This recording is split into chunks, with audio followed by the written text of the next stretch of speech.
Hey guys, thanks for tuning in to another broadcast. Today I wanted to cover Zendaya and the reports that she'll be Mary Jane in next summer's Spider-Man Homecoming. And more specifically, I would like to cover the continued attempts by Amazing Spider-Man writer Dan Slott to slime anyone who thinks it might be a good idea if the character they've read about for decades who has red hair shows up in the movies with red hair. I personally do not care that Zendaya was cast in the role. I hope she does a really good job, and I think if her hair is reddish, she'll do just fine. And Sony's made such a mess out of so many products that really I just want a good movie. That's all I want. So, Zendaya's ethnicity is the last thing on my mind right now. But Dan Slott's attempts to smear people as racist is definitely on my mind. And for that, we have to first go back to February 2015 when he was saying similar things about the character Peter Parker. And if you think that he should be white on screen, then you're somehow like a bad person.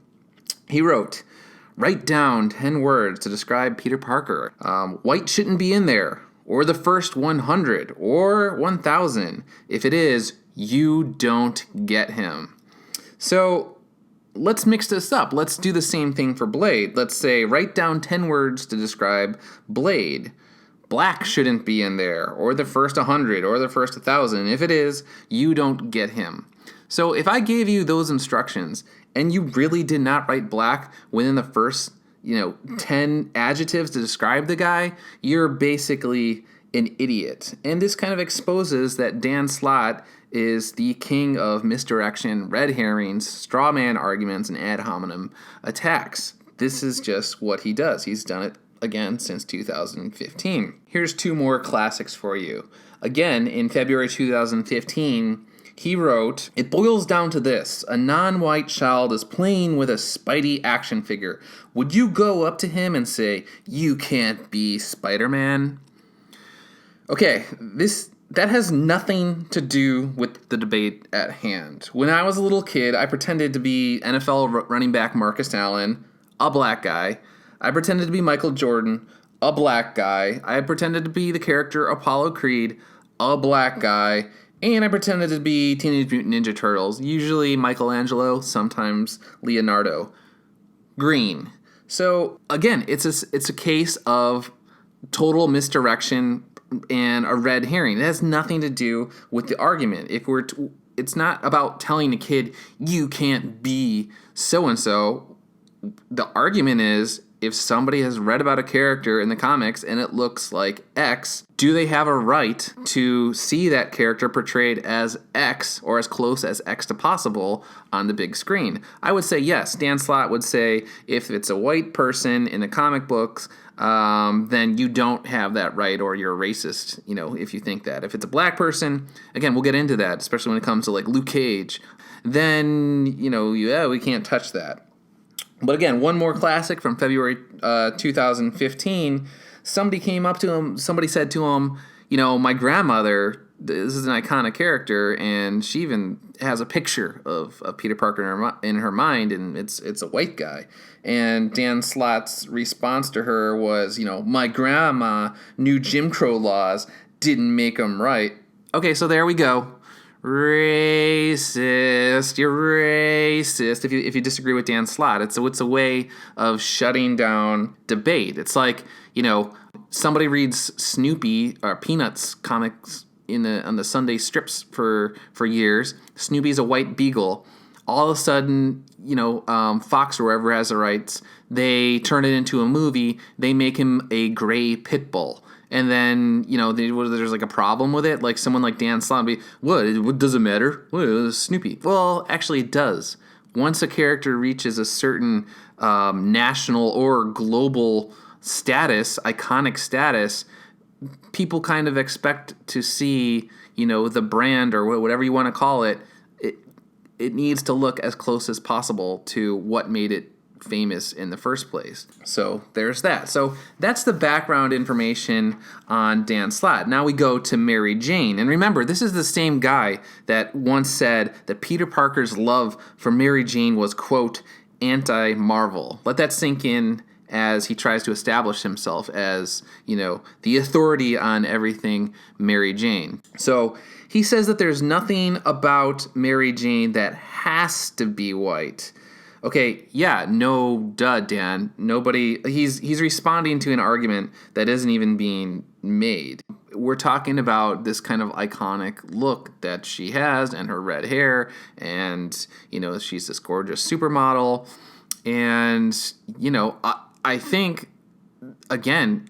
Zendaya, as long as she has red hair, she's a beautiful woman. Most people really won't care, but it seems as though that's kind of what people are mostly concerned about.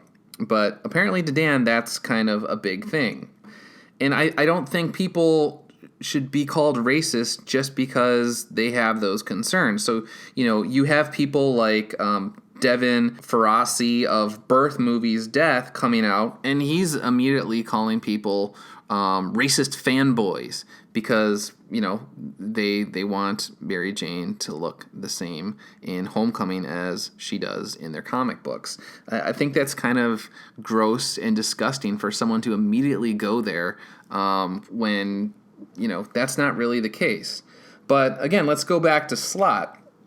When it's a white character, the skin has nothing to do with the hero's personality, or, it hasn't shaped them in any way. But when it's like a black character like Luke Cage, nope, you cannot touch it. So why is that? Why couldn't Luke Cage be, say, a Mexican guy? Why couldn't he be an Asian guy? Why couldn't he be a poor urban white guy? Contrary to what Dan Slott would have you believe, there are millions of poor people, poor white people that exist. And throughout history, many of them have been discriminated against. You could ask the Irish. You could look at Boston's history. Irish need not apply. A lot of people know about those. Even look at the history of Bank of America. Did you know that Bank of America was once called Bank of Italy? Well, why? Because people refused to lend money to Italians because they were Italian immigrants. They didn't like immigrants. Sound familiar? History repeats itself. But there was this one man who knew Mr. Giannini. He knew that it was wise to lend money to Italians because they were good about paying back, and he made a lot of money on it, and now we have Bank of America. So a note to kiddies out there, the kids, the free market tends to punish racists. So that's a whole other different conversation, and I'm happy to have that in the comments section below. But all of this is over Dan Slott's head because he would rather tell people that white characters only need to be white if they're named, quote, Captain White Privilege. Yes, he actually went there on Twitter. Because, according to Dan, the son of a black, neurosurgeon or black doctor, he has it much worse off in America than a white kid from, Appalachia or something like that. Or the son of a black college professor. Wasn't that Kanye West? Kanye West, I think, his parents were, one of them was a college professor. He has it so much harder than a white kid whose mom is a drug addict and his dad beats him. What's that? You're telling me that it almost sounds as if every individual has their own unique story and that it's kind of pointless to, use terms like white privilege? Yes, I would agree with you because it really just comes across as an insulting way to divide people, B, a term used by self-loathing individuals who feel guilty about something, or C, it's a term perhaps used by guys like Dan Slott who like to fish for compliments on Twitter. We know that he likes to do that. So before I go, let's issue the Dan Slott challenge. Since Dan believes so heartily in white privilege, let's challenge him to step down from the Amazing Spider-Man so a black guy can take his place. Or why doesn't he resign from the Amazing Spider-Man and Silver Surfer and give his writing gigs to a black woman and a black man? He needs to set the example. Dan, I know you could do this. Set the example. Oh, no. You won't do that because you're perfectly fine calling people racists on Twitter and telling them all day that they should feel horribly about themselves for wanting MJ to have red hair. But, again, you don't want to step down and lead by example and do something about the alleged white privilege out there. So, in short, these guys are all jokes. Don't cower in fear when they call you a racist. Expose their endless hypocrisies and let others know about their shameless and pathetic attempts to have their ego massaged by the vibrations of their politically correct echo chamber. Yes, Dan, that's what you do on a regular basis, and it's obvious from your Twitter feed. Personally, again, I hope Zendaya delivers next July, and I hope Dan Slott grows up. So if you agree, if you disagree, let me know what you think in the comments section below, and thanks again for tuning in. I appreciate it. Bye.